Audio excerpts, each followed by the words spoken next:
Around the turn of the 20th century, an American anthropologist named Livingston Farrand sat down with members of the Killer Whale clan on the British Columbia coast and wrote out how their world began. The account was published in 1916, and it opens not with a person, but with a landscape. Nothing but water and ice and a narrow strip of shoreline. For the next 100 years, that line sat in an ethnographic collection, while a different story hardened into the textbooks. In that version, the first people in the Americas walked south through an ice-free corridor in the continental interior about 13,000 years ago, and the outer coast of British Columbia, all those low wet islands scattered across Hawkeye Passage, was sealed under glacial ice and impassable.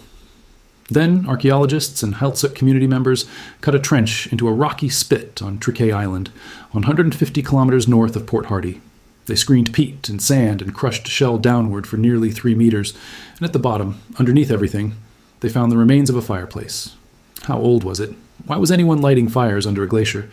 And how does a line written down in 1916 end up describing the exact stretch of coast where the evidence was waiting? The further you follow this, the stranger it gets. To do it properly, we have to start where the archaeologists started. Not with the story, but with the dirt, the layers, and the objects that came out of that trench on Triquet Island.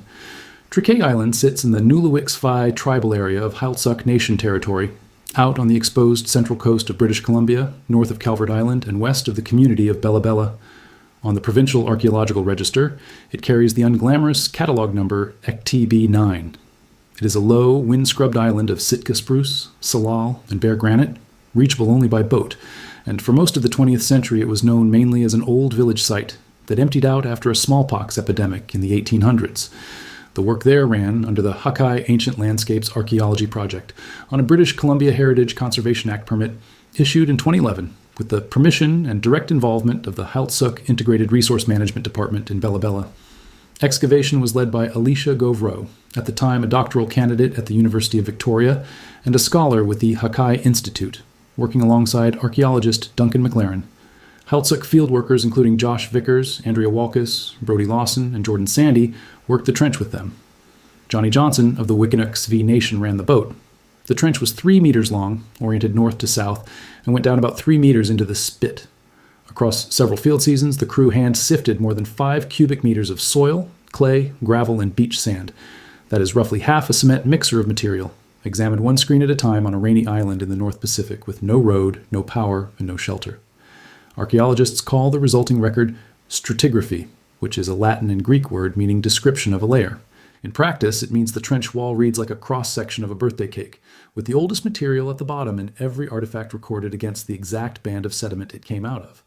What that cake showed was a coastline changing its mind about dinner.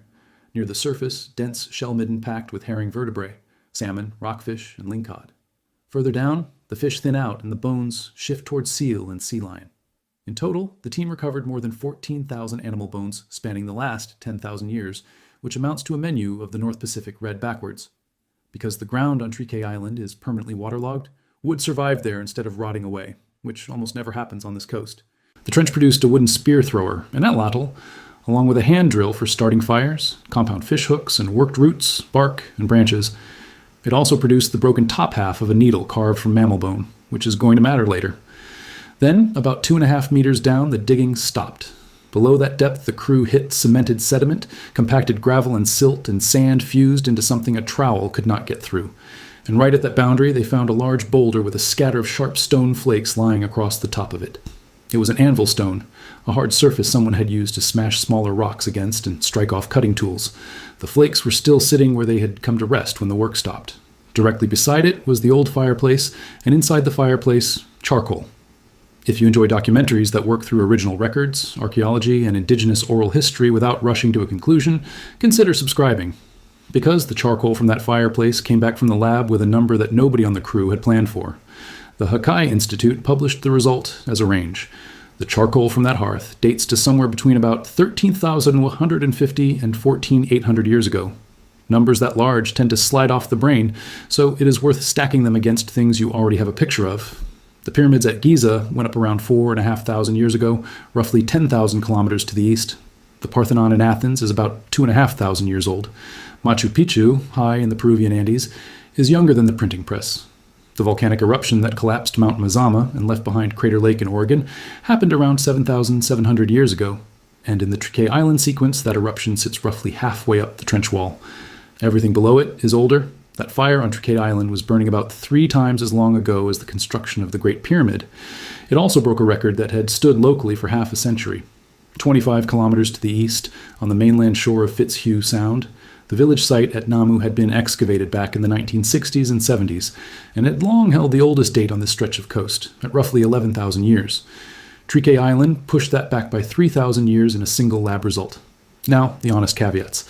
That date is a calibrated range, with a margin of error, not a single year on a calendar. Charcoal dates a fire, and a fire is not automatically a village.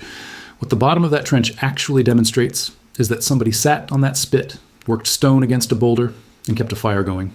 Even so, the youngest end of that range still puts people on the outer British Columbia coast at or before the moment the ice-free corridor in the interior is thought to have become passable at all, and Hakai Institute geoscientists have gone further. Their analysis indicates Triquet Island itself was clear of glacial ice by around 16 to 800 years ago, which means there is no physical reason older sites could not exist there. Nobody has found them yet. Then came a discovery 20 kilometers to the southeast that made the whole picture harder to wave away. On the shoreline of Calvert Island, at a site catalogued Edge to the 4, Duncan McLaren's team went looking beneath intertidal beach sand for a buried ancient soil surface. What they found, pressed into a 13,000-year-old paleosol, were 29 human footprints. Published in the journal PLOS One in March of 2018, they represent at least 3 individuals, most likely 2 adults and a child, and every one of them was barefoot. A child walked across wet clay on a British Columbia beach at the end of the last ice age, and the clay kept it. And that is roughly the point where this stopped being an archaeology story and turned into a media story. In the spring of 2017, the Triquet Island dates went worldwide. The Vancouver Sun ran it, CBC ran it, CTV ran it. It was picked up by The Independent and the Daily Mail in Britain and by Fox News in the United States. And from there it spread across the internet in the usual way, each version a little further from the trench. Here's the part that most retellings leave out. Alicia Govro, the archaeologist at the center of that coverage, later said publicly that the reporting was largely inaccurate, that she felt responsible for the misinformation, and that the experience damaged some of her working relationships. What she objected to most was the framing. Outlet after outlet ran with a version about a graduate student uncovering an ancient site, which quietly relocated the story from Heiltsuk history to Western science. Larissa Dixon, a University of Victoria anthropology student of Heiltsuk descent, who was cataloging artifacts from the site in the lab, described the sensationalized version of it as overwhelming. Several outlets referred to Heiltsuk oral histories as myths and fables. CTV eventually apologized to Govro and to Heiltsuk representative William Husty and updated its story.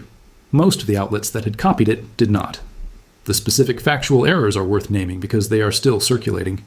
A great many headlines put a 14,000-year-old atlatl in people's hands. The Hakai project dates that spear thrower to about 7,000 years, and the bone needle to about 6,000. Those came out of far higher layers. The gap between the wooden artifacts and the hearth charcoal is longer than all of recorded human history. The claim that Triquet Island never froze is also not what the geology says. Ice free by roughly 16 to 800 years ago is a meaningfully different statement from never glaciated. And the oral account itself does not name Triquet Island. It describes water, ice, and a narrow strip of shoreline, and no more than that. So we are left holding 2 possibilities that will not quite resolve. Either an account written down in 1916 happens to describe the one stretch of this coast that behaved exactly that way, or we are doing what humans do best, which is finding a pattern because we went looking for one. Which means the only responsible thing left is to lay the 2 records side by side and look at them properly. Start with what the oral history actually is, because the word story does it no favors. In Heiltsuk practice, these accounts are called nuyum. They are formally held rather than casually told, and they carry rites, songs, dances, names, and specific connections to specific territories. Families of the killer whale clan derive their nuyum from the Nulawiks area. To the Heiltsuk, these are history and identity, not entertainment produced to fill an evening. The account Farrand recorded describes a world of water and ice with one narrow strip of shore. In it, a killer whale exists as half man and half whale, and a transformer figure named Ganekalax passes a hand over its body, after which it becomes a man and the ancestor of the killer whale clan of the Nulawiks 5. Now set that against the geology, point by point. The story says, narrow strip of shoreline. Duncan McLaren and colleagues, working from sediment cores and sea level modeling across the Hakai region, identified what they call a sea level hinge. Along most of this coast, sea level swung violently as the ice sheets released their grip, by 150 to 200 meters in either direction, north and south of here. In this one area, the shoreline barely moved. From roughly 14,000 to 10,500 years ago, sea level around Triquet Island stayed within about 2 to 4 meters of where it is today, which is to say there was, in fact, a narrow strip of coastline here that stayed put while the rest of the map thrashed. The story frames this area as a place of origin. The trench shows repeated occupation of the same spit, on and off, from the early post-glacial period all the way through to the smallpox era. Coastal traditions up and down this shore describe great floods and violent shaking. Partway up the Triquet Island sequence, there is a band of gray sand consistent with a paleo-tsunami, and researchers have noted its similarity to tsunami deposits recorded at archaeological sites in northern Japan. And in 2017, William Husty of the Heiltsuk described the area the excavation took place in as a place that never froze during the Ice Age, and a place where, in his words, our ancestors flocked to for survival. None of that proves the Nuyum preserves a memory of the late Pleistocene.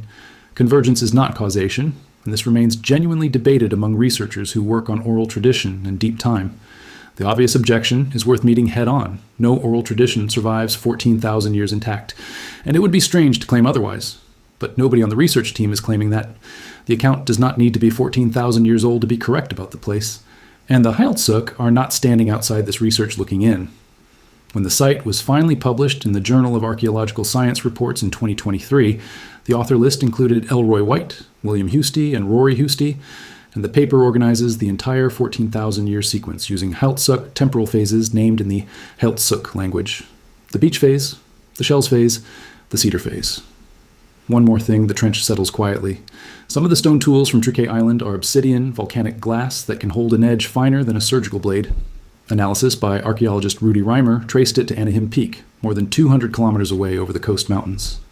These were not isolated people clinging to a rock. They were plugged into a trade network running from the outer islands, deep into the interior plateau. And then there's the needle. The top half came out of the upper layers, broken, incomplete. Months later, at a laboratory table in Victoria covered in thousands of animal bones, Alicia Govreau picked up a sliver the size of a matchstick, walked to a storage drawer, and matched the two pieces. After 6,000 years, the needle was whole again. So here is where things actually stand. Nobody disputes the physical record. There was a fire on Triquet Island somewhere between roughly 13,150 and 14,800 years ago. There are 29 barefoot human footprints on Calvert Island from about 13,000 years ago. The sea level in this pocket of coast held nearly steady while it convulsed everywhere else. The spit was occupied again and again for millennia. Obsidian moved 200 kilometers across mountains to get there. The Heiltsuk are still here, and their community at Bella Bella is about an hour away by boat. The unsettled part is everything interesting. Whether Nuyum carries genuine landscape memory from the end of the last glaciation is not something archaeology can currently answer, and no broad academic consensus has been reached. How much older the occupation of this coast might be is unknown, and the ice-free date of 16,800 years leaves a wide door open. How many comparable sites are sitting under the forest floor or below the tide line is anyone's guess, because almost nobody has looked. Go out to Triquet Island today and there is not much to see, which is the way the people who worked there wanted it. The trench is backfilled. Salal and spruce have closed over the spit, and the beach gravel has redistributed itself the way beach gravel does. If you stood on the rocky point where the excavation ran, you would be looking at open water, a scatter of low green islands and weather coming in off the Pacific. And there would be no marker of any kind telling you what is underneath your boots. The wooden artifacts went through conservation and onto the Royal British Columbia Museum in Victoria. Human remains encountered during the dig were reinterred according to the Heiltsuk Human Remains Policy. Heiltsuk Coastal Guardian Watchmen patrol these waters. The island looks like every other low green island in Huckeye Passage, and it holds one of the oldest occupation records on the continent. The hearth is real. The charcoal is real. The date is real. History is rarely settled by one discovery. It gets assembled slowly, one core sample and one permit, and one screened bucket of gravel at a time, and it usually arrives with a margin of error attached. What makes Triquet Island unusual is not really the number, it is the procedure. For most of the last century, oral history and archaeology were treated as separate categories, one of them evidence and the other one color. On this project, they were treated as two records of the same coastline, and the names of the people who carry the oral record appear on the paper alongside the people who carry the trowels. Whether that account preserves a true memory of a world of water and ice, or whether it simply describes the place accurately for reasons we cannot reconstruct, is something each generation is going to have to weigh for itself.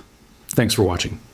If you want more of this, forgotten records, archaeology, and indigenous history, examined carefully rather than sensationally, subscribe and stick around. There are a lot more of these stories than you would think. 2 questions worth leaving with. If sea level in this one pocket of coast stayed nearly still for thousands of years, what is sitting undisturbed on the other islands nobody has trenched yet? And how do you think an account like this one actually traveled from the end of the last ice age to a page in 1916? Let me know in the comments.